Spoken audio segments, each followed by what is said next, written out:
Hai sahabat rebahan, selamat datang di channel hiburan kaum rebahan. Armin akan membacakan kelanjutan sebuah cerita novel yang sangat seru, yang sangat menarik, yang sangat menghibur, yang sangat layak untuk diikuti dari awal hingga akhir. Sebuah cerita novel yang berjudul The Story of Yi-Chen.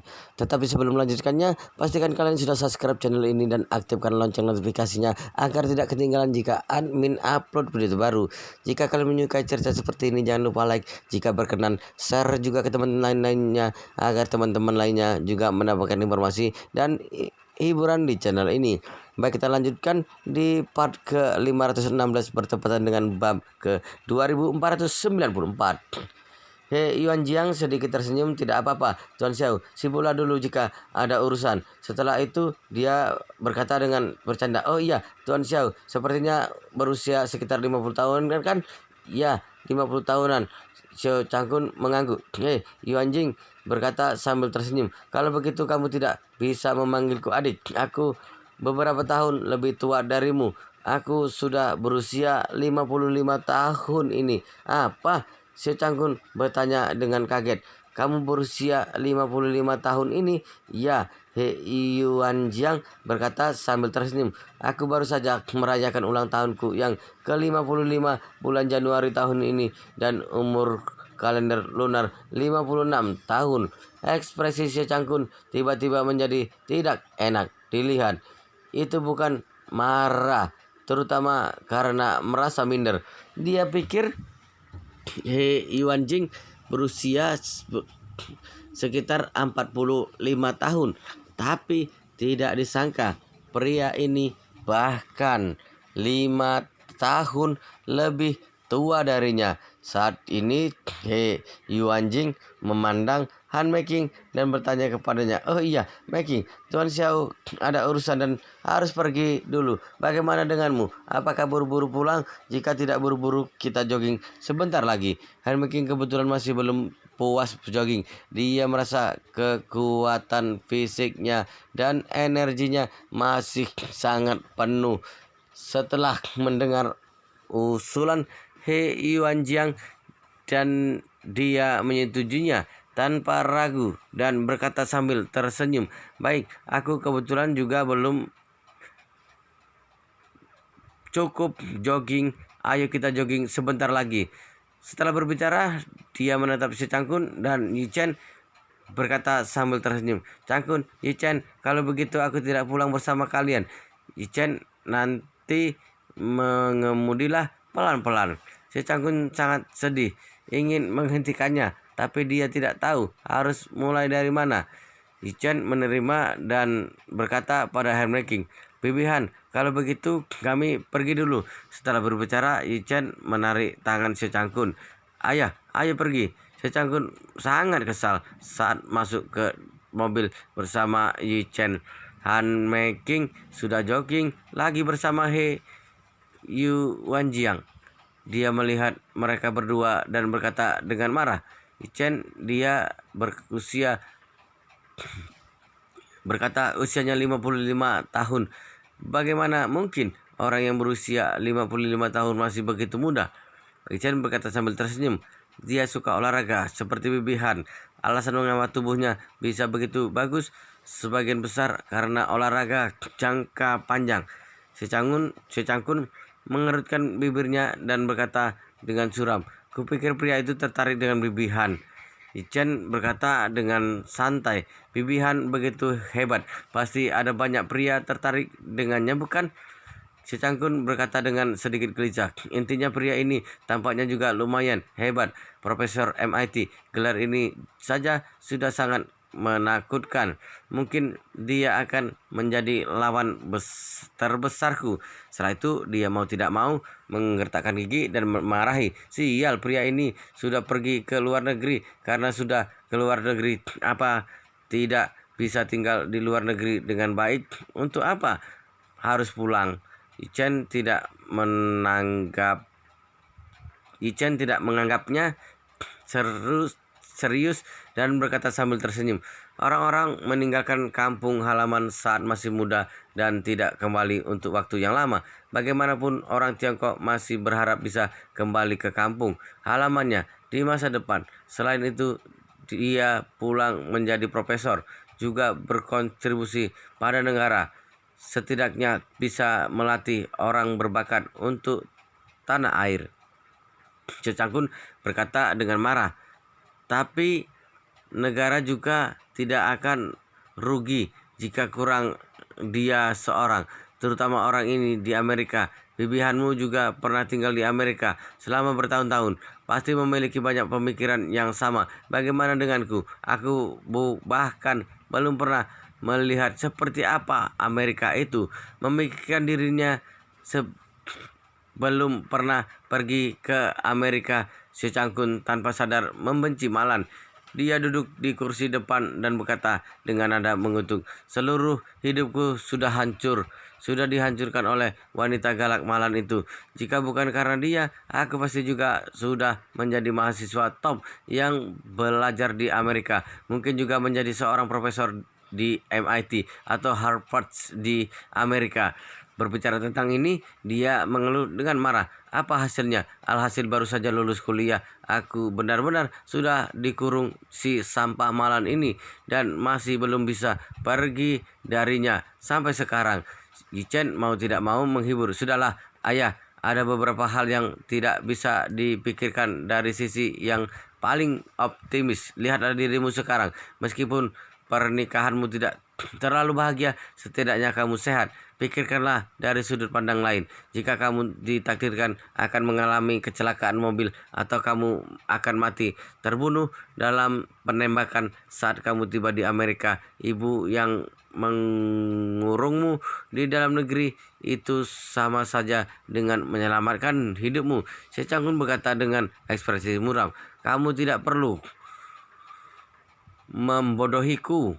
Saat masih muda, pendidikan yang kami terima adalah materialisme historis dan teori Marx dan tidak percaya pada takdir. Saat itu kami menyiapkan lagu revolusioner Soviet. Tidak pernah ada yang namanya penyelamat, juga tidak bergantung pada kaisar dan para dewa. Seumur hidupku sudah hancur sepenuhnya di tangan Malan." Yichen tersenyum tak berdaya dan berkata, "Ayah, kita bicara tentang He Yuanjiang saja." Xie Cangkun memegang lehernya dan bertanya dengan marah, "Apa yang bisa dibicarakan tentangnya? Bukankah hanya gelar pendidikan lebih tinggi? Apanya yang hebat? Selain itu, dia juga hanya sedikit lebih tampan, bentuk tubuh sedikit lebih bagus, sedikit lebih tinggi, dan terlihat sedikit lebih muda dariku. Selain itu, apa lagi yang lebih baik dariku?" Yichen berkata dengan canggung, "Bukankah semua kelebihan sudah dikatakan?" Si Cangkun memijit keningnya. Benar-benar sakit kepala. Yichen, menurutmu apakah dia punya istri dan anak?" Chen berpikir sejenak dan berkata dengan serius, "Semoga pria keluar jogging sendirian di malam hari. Kurasa dia seharusnya tidak memiliki istri. Tapi dia sudah berusia 55 tahun. Kurasa seharusnya memiliki anak. Menurut analisis ini seharusnya pernah menikah sebelumnya. Tapi dia seharusnya berstatus lajang saat ini." "Gawat," Secangkun berkata dengan sedih. "Aku merasa ada yang tidak beres saat melihat tatapannya pada bibihanmu. Pria ini 80% menyukai bibihanmu. Selain itu, mereka berdua sama-sama lajang, juga rekan kerja di Universitas Laonian, dan memiliki pengalaman hidup bertahun-tahun di Amerika. Selain itu, keduanya suka berolahraga. Menurut analisis ini, mereka berdua sangat cocok bersama, dan aku sudah tidak punya kesempatan lagi." Selain itu, Secangkun berkata dengan kesal, "Dia seorang profesor MIT yang berstatus tinggi dan datang untuk mengajar di Universitas Finance dan Ekonomi Jinling. Bukankah ini bodoh?" Chen mengangguk dan berkata sambil tersenyum, "Dia juga seorang profesor ekonomi dan manajemen di Massachusetts Institute of Technology. Akademinya sangat tinggi." Secangkun bertanya dengan penasaran, "Apa kamu tahu tentang MIT?" "Sedikit," Chen berkata dengan Serius, MIT adalah nomor satu di dunia dalam dunia tahun terakhir. Tapi yang terkuat di MIT bukanlah bidang ekonomi dan manajemen, tapi bidang sains dan teknik elektro, teknik penerbangan, dan lain-lainnya. Manajemen ekonomi yang terbaik seharusnya adalah Stanford dan Harvard. Secangkun bertanya dengan penasaran, bagaimana kamu bisa tahu? Begitu jelas. Seingatku, kamu baru 1 tahun kuliah. Ichen berkata dengan santai, belum pernah mengalaminya sendiri. Apa tidak bisa melihat dan mendengar dari orang lain? Sebenarnya saat Ichen masih kecil, dia sangat tahu dengan universitas di Amerika. Bukan karena dia sangat mengagumi Amerika, melainkan karena ibunya dibesarkan di Amerika dan mahasiswi berprestasi yang lulus di Universitas Stanford. Selain itu, Universitas Stanford terletak di sebelah Silicon Valley, wilayah industri teknologi tinggi yang terkenal di Amerika. Banyak bos jaringan internasional di Silicon Valley belajar terlebih dahulu di Universitas Stanford. Kemudian setelah lulus baru memulai bisnis di Silicon Valley. Sebagian besar pengusaha generasi pertama Silicon Valley yang lulus dari Stanford awal 90-an dan bekerja keras di Silicon Valley adalah teman sekelas ibu Yichen. Saat Yichen masih kecil, dia sering mendengar ibunya berbicara tentang karakteristik Universitas Amerika, terutama Stanford. Dia sering mendengarnya. Yichen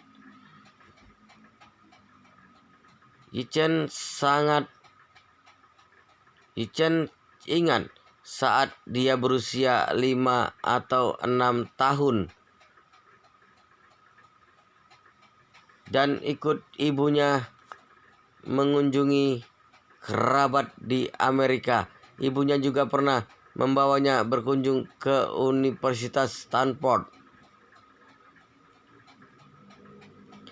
Pada saat itu, ada banyak tokoh terkenal yang menemani dia dan ibunya pergi berkunjung ke Stanford.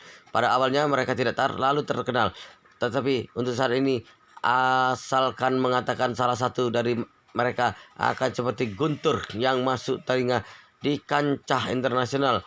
Jika bukan karena orang tuanya terjadi kecelakaan pada waktu itu, seharusnya jalan hidup Yichen belajar di Amerika Serikat terlebih dahulu. Setelah menyelesaikan MBA di Stanford, lalu akan tinggal di Silicon Valley untuk mulai karirnya atau kembali ke dalam negeri untuk membantu ayahnya. Hanya saja sayangnya, kecelakaan mobil saat berusia 8 tahun benar-benar mengubah jalan hidupnya, membuat dia bahkan tidak memiliki kesempatan untuk menyelesaikan gelar sarjana. Memikirkan semua ini, Yichen tidak bisa menahan diri untuk menghela nafas dengan melankolis. Secangkun yang berada di samping tidak paham melihat Yichen berpenampilan melankolis, tidak bisa menahan diri untuk bertanya, Yichen, kamu kenapa? Ada yang dipikirkan? Yichen tersadar, tersenyum tipis dan mengatakan, aku juga merasa sayang sekali tidak pergi ke Amerika Serikat untuk belajar di universitas seperti Stanford. Secangkun terdiam sejenak, menggeleng kepala sambil berkata, Yichen, tidak terlihat kamu cukup humoris juga. Yichen tersenyum tipis, tidak banyak bicara lagi. Pada dini hari ini, Susau Dao tiba di Hotel Buckingham Palace di Jinling. Meskipun jalan dari aula sampai ke kamar hotel berjalan sangat mulus, tapi Susau Dao tetap merasa agak tidak puas. Alasan ketidakpuasannya karena kamar suite mewahnya berjarak sangat jauh dari kamar Presidential Suite yang dipesan oleh Ito Yuhiko. Sama sekali tidak berada di lantai yang sama.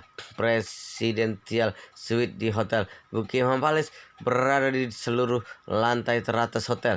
Lantai teratas dibagi menjadi area timur dan barat, dan area timur adalah Presidential Suite serta beberapa kamar yang dipadukan untuk Presidential Suite. Sedangkan sebelah barat adalah area administrasi. Ito Yohiko dan rombongannya mengambil seluruh area timur dan seluruh area barat, diisolasi oleh Chen Jekai, Su Roli, Su Jeyu, dan Du Haiking. Semuanya tinggal di sini. Bawahan Su Shaodao sama sekali tidak bisa memesan kamar di lantai teratas. Sungguh tidak ada cara lagi.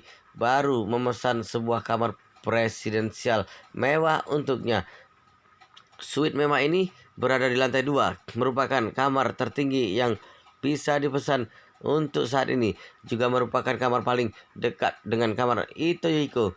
Yang tidak diketahui oleh Su Shaodao adalah saat ini istri dan kedua putrinya juga berada di lantai atas. Namun pada saat ini dia juga tidak sempat untuk memikirkan keberadaan anak istrinya, karena dia tidak sabar untuk mengalahkan keluarga itu. Dengan begini, selangkah lebih dekat dengan dasar yang ditentukan dirinya untuk mewarisi keluarga Su di masa depan. Oleh karena itu, setelah sampai di kamar, segera mengadakan rapat melalui telepon, menarik semua bawahannya yang ada di Yanjing dan Jinling, berkata dengan suara dingin, "Apa kabar kalian? Sekarang ada 2 tugas yang ingin aku serahkan pada kalian. Tugas pertama adalah orang yang ada di Yanjing harus membantu pergerakan keluarga Yi dalam waktu dekat ini. Lihat, dalam waktu dekat ini, apakah ada anggota keluarga Yi yang meninggalkan Yanjing pergi ke Jinling, atau apakah ada anggota keluarga Yi yang pernah datang ke Jinling?"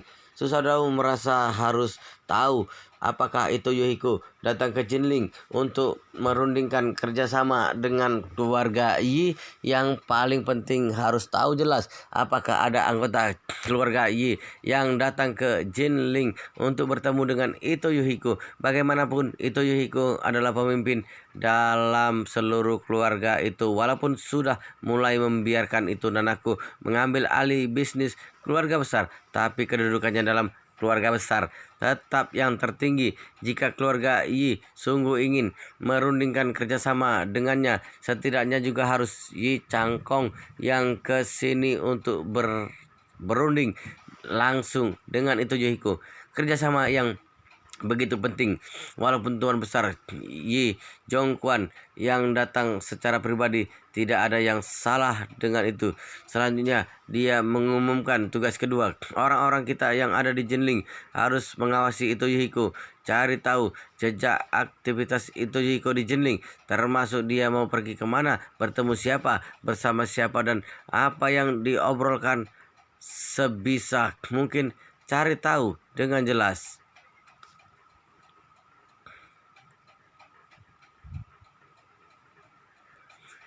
Dini hari berikutnya, kereta cepat dari Suhang yang berangkat paling awal perlahan berhenti di stasiun Jingling. Di kabin bisnis berjalan keluar seorang anak muda dan satu orang tua. Kedua orang ini adalah Master Peng Shui yang datang dari Amerika, Mai Cheng Sin, serta cicitnya Mike. Mike turun dari mobil sambil mengulurkan tangan menggandeng Mai Cheng Sin sambil bertanya, "Kakek buyut, kali ini kita datang ke Jinling. Apakah Anda sudah membuat ramalan sebelumnya? Ramal kali ini sebenarnya baik atau buruk?"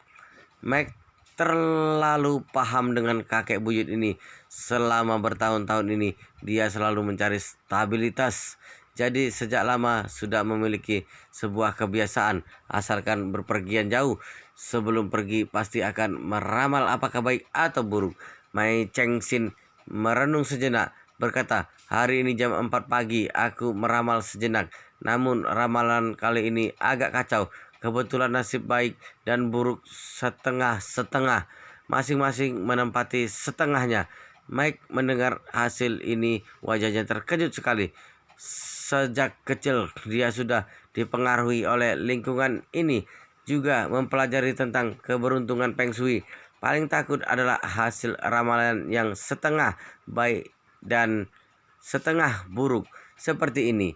Karena hasil seperti ini hampir sama seperti tidak ada hasil. sama sekali tidak ada arti referensi apapun. Alasan keberuntungan Feng Shui bisa begitu populer karena dapat mengukur fokus segala sesuatu dalam situasi perkembangan masa depan. Karena semua yang ada di dunia ini kebanyakan pasti bukan setengah baik dan setengah buruk. Di antara baik dan buruk pasti akan ada kesenjangan. Hanya saja ada kesenjangan besar dan ada kesenjangan kecil. Misalnya, seorang pengusaha ingin berinvestasi di real estate tahun depan. Master Feng Shui yang benar-benar berkemampuan untuk mengukur tingkat baik atau buruk proyek untuknya setelah survei di tempat, jika bisa meramal itu adalah Feng Shui beruntung, tingkat keberhasilannya lebih tinggi. Itu juga lebih membuatnya lebih berhati-hati dalam bertindak, bahkan bisa membuatnya menghindari sebuah lubang besar. Tapi orang mencarimu untuk menanyakan baik atau buruk. Tidak mungkin kamu mengatakan baik dan buruk masing-masing setengah. Lalu apa gunanya orang mencarimu ke sini untuk melakukannya? Jadi biasanya ramalan yang hasilnya baik dan buruk masing-masing setengah. Sebagian besar kemampuannya tidak bagus, standarnya terbatas. Sudah ramal sama saja tidak ramal, namun dia sangat paham dengan kemampuan kakek buyut. Beberapa puluh tahun yang lalu, beberapa puluh tahun juga belum tentu ada hasil seperti ini.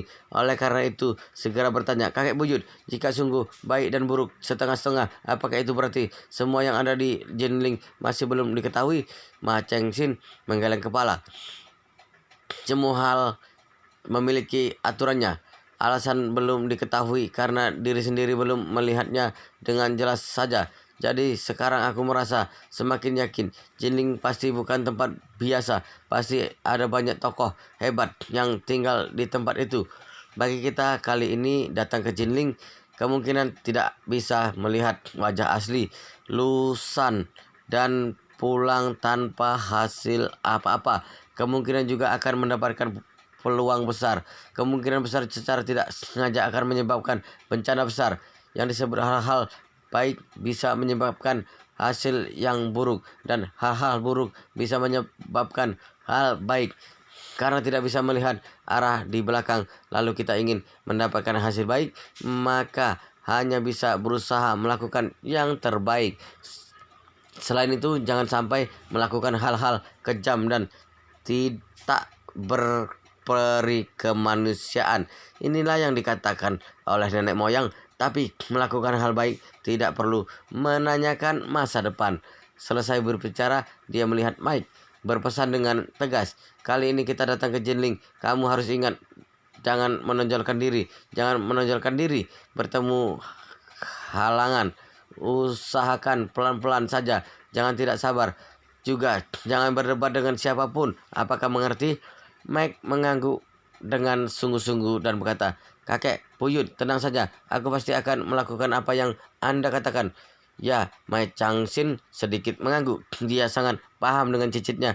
Ya, ini meskipun dia dilahirkan di Amerika Serikat, namun sejak kecil dia menerima pendidikan budaya Tiongkok. Orang yang sangat rendah hati, tidak pernah membuat masalah. Sambil berbicara, kakek dan cicit berdua sudah keluar dari stasiun. Mike bertanya, kakek, perhatian pertama kita akan pergi kemana? Mike Cheng Sin dengan yakin berkata, pergi ke Universitas Finance dan Ekonomi di Jinling. Putra Wu Donghai, terjadi masalah di sana. Kita mulai cari petunjuk dari sana. Baik, Mike segera mengatakan, kalau begitu Anda tunggu sebentar. Aku depan sewa dua mobil. Aku depan sewa dua mobil. Tidak perlu. Mai Cheng Sin melambaikan tangan dan maju selangkah menghentikan sebuah taksi. Lalu bertanya, berapa biaya untuk menyewa mobil dalam satu hari? Supir taksi berpikir-pikir, harus lihat Anda mau pergi kemana, berapa jauh perjalanannya. Aku juga harus menghitung biaya bensin dan tol.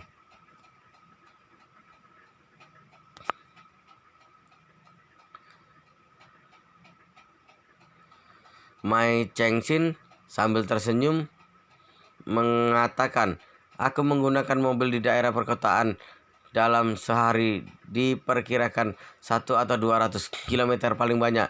Supir taksi mengatakan, kalau begitu Anda berikan 2.000 yuan saja. 2.000 yuan? Mike yang ada di sebelah terkejut dan berkata, hargamu ini agak keterlaluan bukan?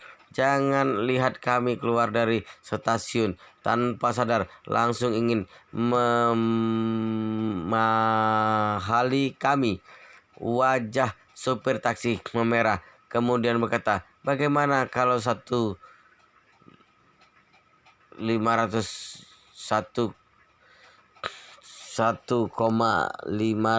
yuan saja? Mike masih ingin mengatakan sesuatu. Saat ini Mai Chengxin mengulurkan tangan menyela dia berkata dengan datar, 2.000 yuan. Mike, kasih uangnya. Spontan Mike mengatakan, kakek buyut. Barusan dia sudah katakan 1,500 yuan. 1.500 yuan. Mai Chengxin dengan tegas mengatakan, apa sudah lupa dengan apa yang aku katakan padamu? 2.000 yuan kasih dia. Dalam sekejap Mai Chengxin paham.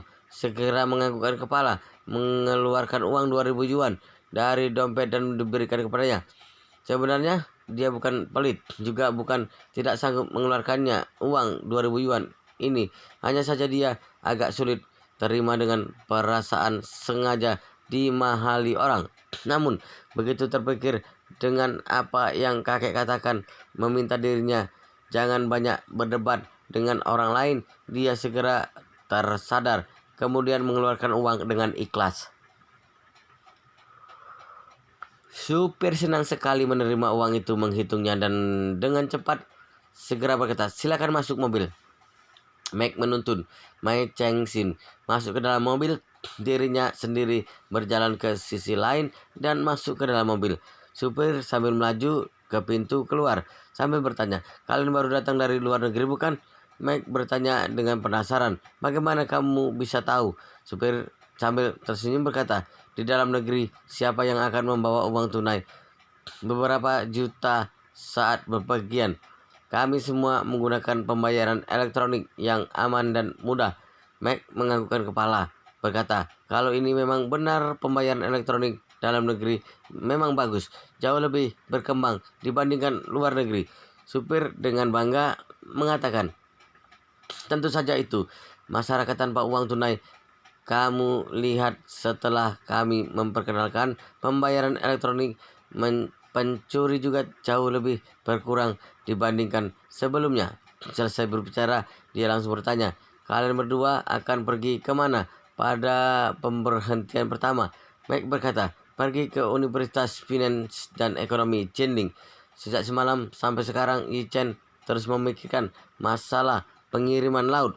Dia juga menyadari bahwa ini pasti sebuah peluang bagus untuk pengembangan. Hanya saja belum memikirkan dengan baik harus suruh siapa yang menangani hal ini. Yi Chen memiliki kesadaran diri. Dirinya tidak sekolah tinggi terhadap perdagangan internasional, ekspor dan impor, serta pengumpulan dan penyelesaian valuta asing. Pemahamannya terlalu sedikit. Jika menyuruh dirinya sendiri yang mengelola proyek ini, dia sama sekali tidak tahu harus mulai dari mana. Jadi jika mau terjun ke dalam industri ini, tugas pertama yang harus diselesaikan adalah menemukan orang yang cocok. Securan tidak tahu apa yang dipikirkan oleh Yi Chen. Dia keluar setelah selesai mandi, melihat Yi Chen sudah bangun tapi masih berbaring di atas ranjang sambil melamun. Tidak bisa menahan diri untuk bertanya, suamiku, pagi-pagi kamu sedang melamun apa? Yi Chen tersadar sambil tersenyum berkata, aku ya sedang memikirkan tentang bisnis. Bisnis? Securan terkejut dan bertanya, kamu ingin berbisnis? Yi Chen menganggukkan kepala, tersenyum dan berkata, ada pemikiran seperti ini, tapi belum menemukan titik masuknya. Securan bergegas mengatakan, suamiku, aku rasa kamu jangan mempertimbangkan masalah mulai berbisnis.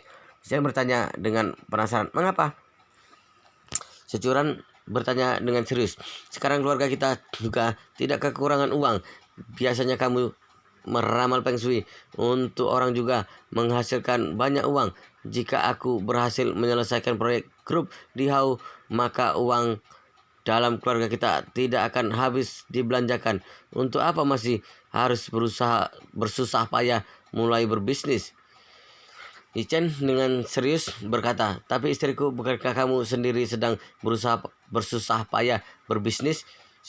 Securan duduk di samping Ichen menggenggam tangannya dengan serius berkata, suamiku, berbisnis memang susah. Selain itu termasuk hal yang sudah ditetapkan tidak bisa disesali lagi.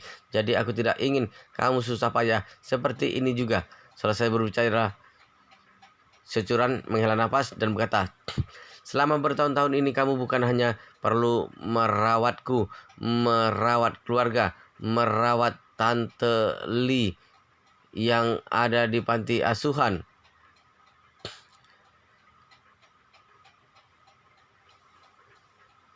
Masih harus diperintah ibu dan ayah ke sana ke sini, diremehkan oleh ayah, ibu dan nenek sekeluarga. Sudah cukup susah payah. Akhirnya sekarang baru bisa bersantai. Untuk apa mau mulai berbisnis?